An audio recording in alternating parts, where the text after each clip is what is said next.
what we'd like to begin with is we've had a lot of protests possibly which have turned into movements. If you talk about the anti-Sterlite protests, you talk about the Kodaikanal mercury poisoning, you talk about even what happened at the back of the Kerala floods, you talk about even what's happening right now in the national capital. Having said that, I think coming from Delhi, possibly when we go into elections next year, the air would be one of the main reasons that we would keep in mind to possibly engineer a political change, because I think a lot of us Delhiites feel that it's become now crucial that be the benchmark of either a policy in Delhi. Do you think it can happen? Do you think it can happen across the country as well? Do you think there will be a time when the environment issues can actually become political and be the base of vote? So why don't you start, Mr. Nityanand?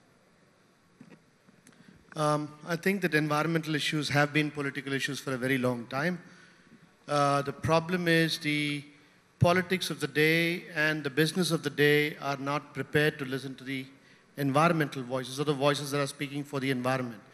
So if you take the land struggles in Chhattisgarh, in Jharkhand, those are environmental struggles. The struggle to protect the forests are environmental struggles. And they are political struggles as well. But if you're talking about election politics, then it becomes an entirely different ballgame, because there only the people who matter seem to play a big role. And finally, the people that we elect to power, so the masses elect people to power who finally end up representing classes and representing the corporates. And that, I think, prevents us from seeing that real environmental fights are being fought on the ground in the communities every single day of the year. And those fights are in the form of fights against what the government puts across as development. It might be the Sagar Malas or the Bharat Malas or the smart cities or the industrial corridors. These are all issues where communities are mobilizing to protect the environment, and the businesses prevail. You know, when we talk about the vote, you know, what we're talking about possibly engineering political change. To give you an example, and I'll bring you in, Mr. Vishwanath, on that, and let's look what has happened in the last couple of elections, where the politics of the day has come to realize that farm loan waiver actually engineered a political change in 3 states. And now we're actually talking about a national farm loan policy.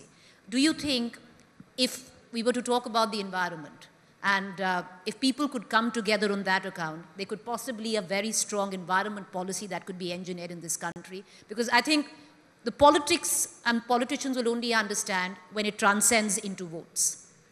Well, I'm slightly pessimistic on this count. If you take a look at history itself, if you see a good green political party emerging in Germany, for example, it only happened in 1980, right? Not very long ago, 38 years back.